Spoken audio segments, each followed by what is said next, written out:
All right, thank you, Shrew Group, for presenting. Not that you had an option to or not to, but let's go ahead and hear it, because I'm sure you're going to do... Would you stop, Diane? Thank you. All right, so whenever you're ready, you can tell us a little bit about Taming of the Shrew. All right, Taming of the Shrew starts with the induction. It's like the introduction. And it starts with a lord.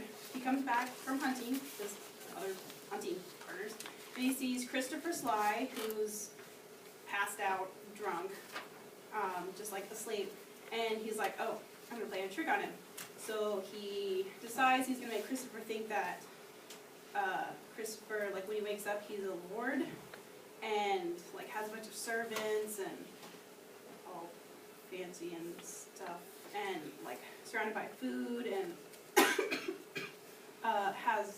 make him think he has a wife who is Bartholomew, the Lord's page, dressed up as a woman,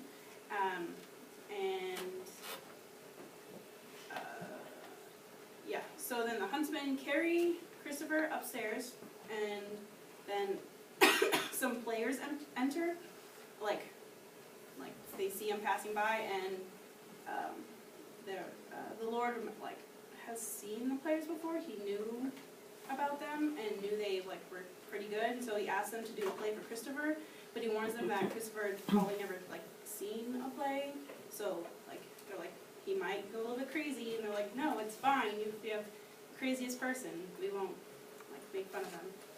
And so yeah, and then Christopher wakes up and he's really confused. He's like, no, I'm Christopher Sly, I'm a tinker, I'm not a lord.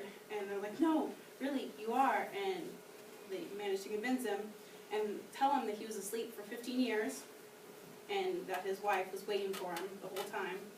And then the messenger comes and says that the players are ready for Christopher Sly and his wife to watch, and Christopher's like, oh, well, what are we going to watch? And they say it's a historical comedy.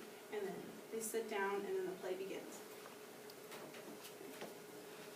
Now, in Act 1, Scene 1, it's the play, pretty much what they're going to be watching. So the players who are playing Lucentio and Tranio, Lucentio is a lord, and Tranio is his servant, and they were talking about how Lucentio was in Padua to study, and Tranio was telling him to focus on maybe some more things of the world more than philosophy and teachings and stuff. They paused their conversation when they saw that Baptista, the father of Kate and Bianca, was talking, and they kind of got interested because Lucentio kind of falls in love with Bianca. So Baptista and Gremio and Hortensio were talking, and Gremio and Hortensio wanted to marry Bianca, the younger daughter, but there's the problem of Kate, who is a little who's a little picky, or not picky, but she's the shrew in the play, pretty much, so no one wants to marry her.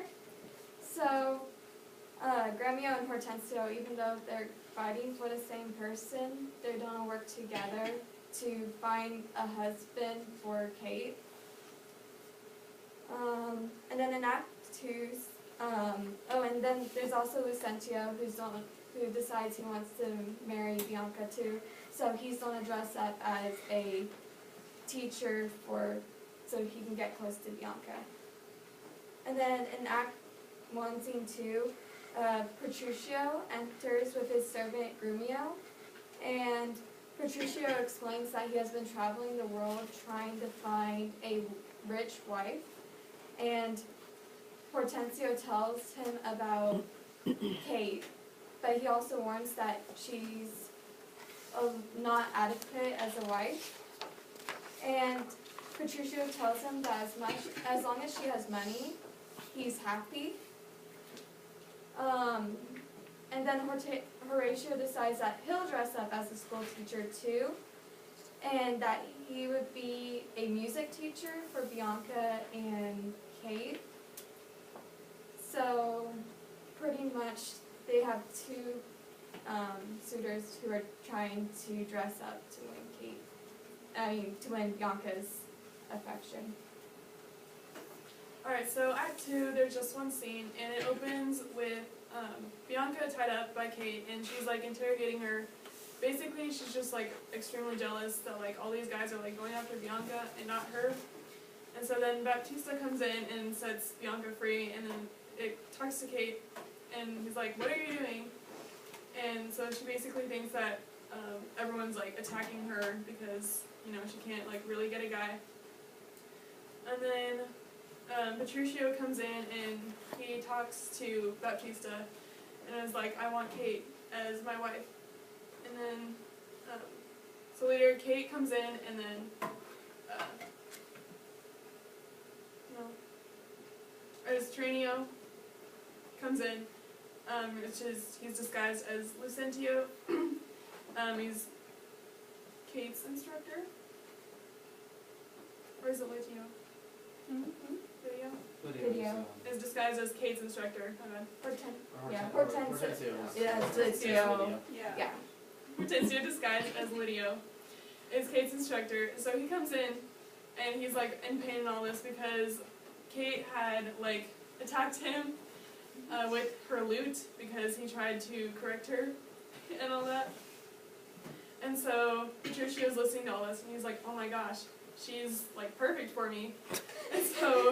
And then Kate comes in and he's like trying to woo her and all this, like he keeps like complimenting her, and then she takes the compliments and turns them into insults against him. And so that goes on for a while, and so eventually he proposes, but she rejects him. And then Baptista comes in and is like, "So what happened?" And Petruchio is like, "We have a wedding date set for this Sunday." And she's like, "What?" And then, so they leave, and then later Romeo and Tranio start like fighting over Bianca. Yeah, and so Bianca like weighs their options, like who's got like more wealth, and so he chooses Grumio because he has more wealth.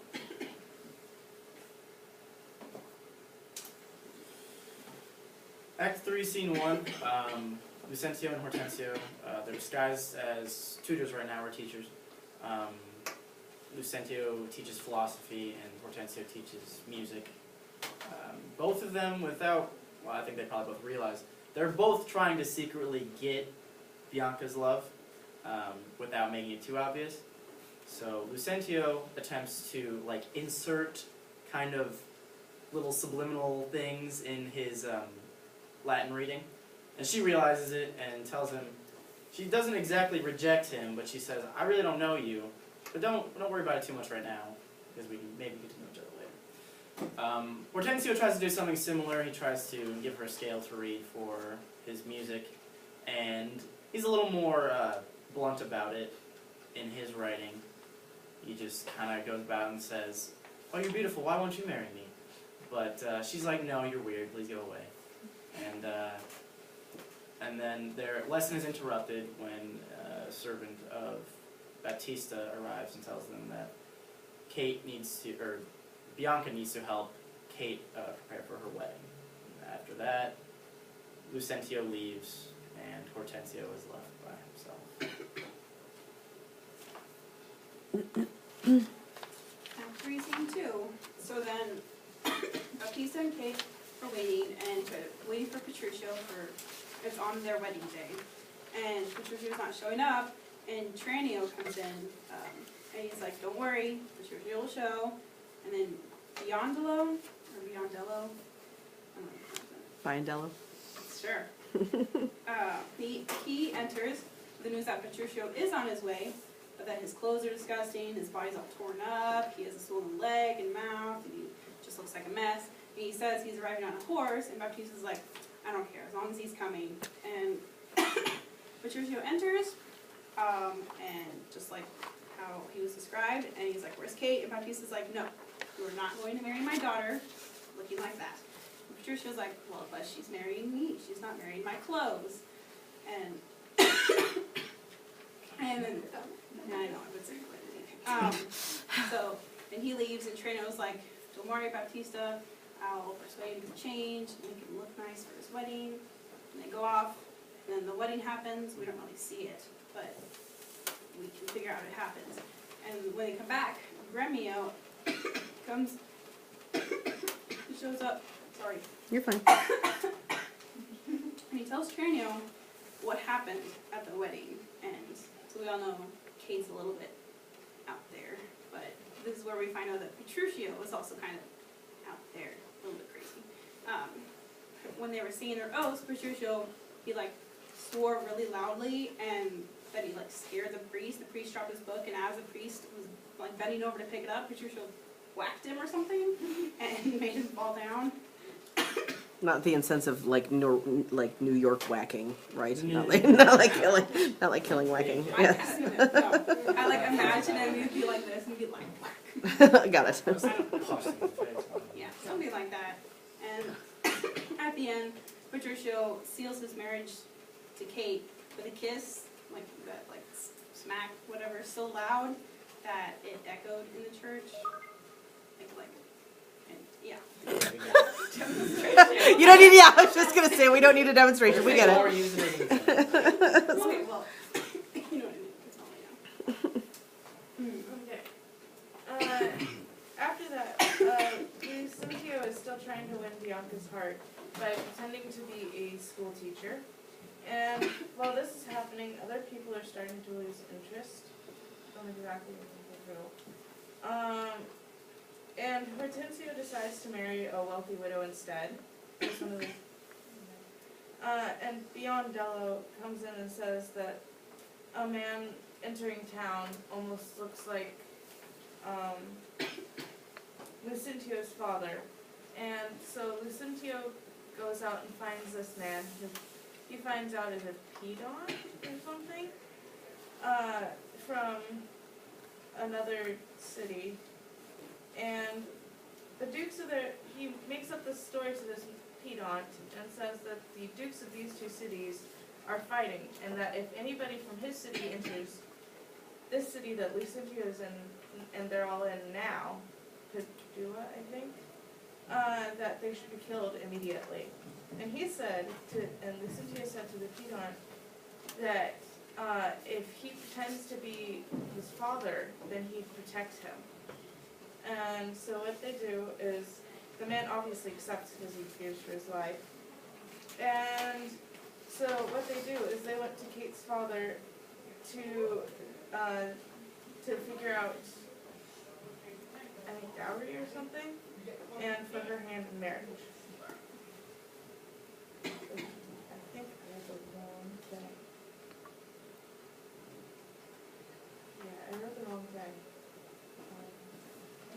Before that, Gremio comes into, Acts 4:1, Gremio comes into the scene and he's cold and upset and a mess, and he was sent to his master's house to start a fire and to prepare the house for Hortensio and Kate. And the servants are told to set the table and get themselves ready for Hortensio and Kate to return. And Gremio tells Curtis, who's another servant, a little bit about how he got there and why he's such a mess. And that Kate's horse fell on her on the way there, and how he was beaten because of the horse falling on Kate. And that the horses ran away, and that his stuff was on one of the horses, and he never got it back. And then when Kate and Hortensio get home, they decide to eat. And during the dinner, he said that the food was no good and that they should fast. And Kate was just upset because she wanted food. Later that night, she could not sleep because Hortensio was being loud and fighting, I think. And he later comes into the scene alone and explains why he was doing this. He's doing it because he wants to try turn Kate into less of a shrew and more into a normal person. And he also made sure to point out everything that Kate said that was contradictory to what he said. Okay, so Kate hasn't slept or eaten for a while, and she asks Romeo to fetch some food. He teases her because he's really mean and he wants to tame her. So he's like, "Do you want some beef and mustard?" Which I guess was popular back then. And she says yes, and then he says, "Okay, do you just want the beef then?" And then she says yes, and then he just keeps asking for different things over and over again. And then finally she realizes he's just teasing her, and she gets really mad. And then he just tells her that he's trying to tame her. And then Petruchio orders a tailor for Kate, and every single piece of garment that the tailor shows to Kate and she likes it, Petruchio doesn't like it because he's trying to tame her. And the tailor doesn't realize that they're trying to tame her, so he just thinks that Petruchio hates everything that he's showing him. But they tell the tailor later that they were just trying to tame Kate afterwards, so he's not upset anymore. And then the pedant, who was disguised as Lucentio's father, and Lucentio's father's name is Vincentio, he talks to Tranio, who is disguised as Lucentio, and they make sure their stories match up. And then at this point, Cambio, which is the music teacher that Lucentio is disguised as, and Biondello enter, and the pedant convinces Biondello that he is in fact Lucentio's father, and then he says that he fully accepts his son's marriage. And then Cambio and Biondello are left alone as the others leave to discuss the planning of the wedding. And Biondello then tells Cambio when they're alone that Baptista wants Cambio to bring his daughter to dinner, which is Bianca. And Biondello has also arranged what's necessary for a quick marriage in a church nearby. And at this point, Petruchio tells Vincentio that his son is getting married, which is Lucentio, because he wasn't aware of that. And then Cambio is still Lucentio at this point, disguised.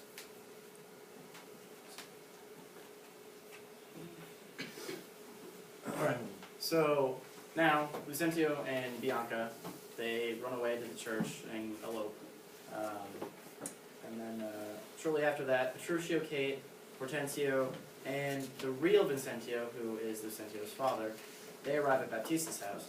The pedant, who is still disguised as Vincentio, opens the door for them, sees the real Vincentio, and then says that the real Vincentio should be thrown in prison because he's a fake or whatever. So then Vincentio, the actual one, recognizes Biondello and Tranio, and because he sees them, he assumes that they've kind of taken over his son's position and killed him to grab his power. Before anything can really happen to anyone, the real Lucentio and his newlywed Bianca arrive and explain the situation kind of and ask for forgiveness all around. He said that he had to do all of it in order to actually get Bianca's love. So then they all go inside and celebrate, and Petruchio and Kate kind of follow behind, and before they enter, Petruchio says, "Kiss me." And she's like, "Why would I do that?" And he said, "Just do it or we're going to leave." And then she does it, and then it's all good. Okay, Act 5, Scene 2. Lucentio then throws a party to celebrate all of the weddings that have just happened, including Hortensio and his wife, who is the widow. She's not really named otherwise. While they're eating, Kate and the widow get into a bit of an argument, but it's all kind of settled by Bianca, and then they all go over to the fire and talk for a while. When all of those wives leave the area, Lucentio, Hortensio, and Petruchio start a bet to see who has the most obedient wife. Much to the surprise of everyone except for Petruchio, Kate is the one who happens to be the most obedient, because he has succeeded in taming her. Kate then gives a speech about what a wife's duty is to her husband. And then the play ends with Petruchio and Kate going off to bed, and then Hortensio and Lucentio wondering how on earth he possibly succeeded in saving Kate. Very good. Yay. Yeah, so yay, okay. And we actually never find out about how the actual outside of the play ends. No, That's no, just no. how it is. So there's no ending to the play or the beginning situation of Christopher's Lie. Okay, good. Do you want to go ahead and take us through your quotes? Oh, sorry, your quotes at least. And then we'll play your game for a few minutes.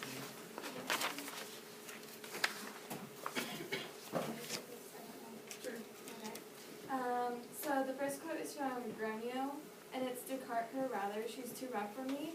The quote is important to see how one of Bianca's suitors looked at Kate. Kate was seen as an unacceptable wife for any man, according to Gromio. It is the first time we see how it should be impossible to tame Kate's tongue.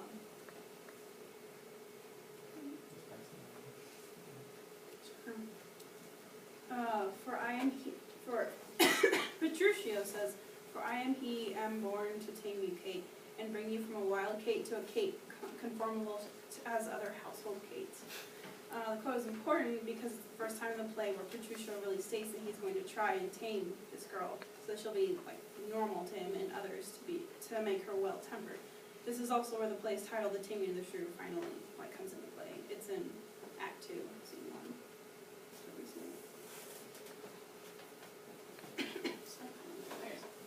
As Hortensio, and he's saying, "Now go the ways thou hast tamed a cursed shrew." This quote from Hortensio is really what the whole play is about.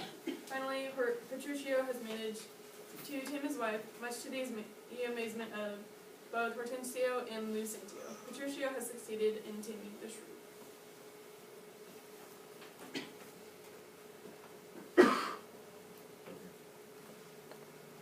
Wait, do you want her to get the last two?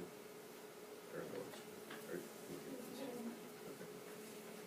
this? Bianca said that being mad at herself, she's madly mated. Bianca says this after Petruchio and Kate's wedding when she sees how mad Petruchio is. Although this is just a pretense by him to tame Kate's attitude and thus tame the shrew, this quote also has some fun alliteration.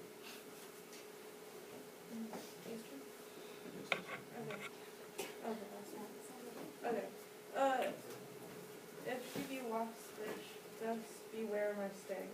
Or if I be waspish.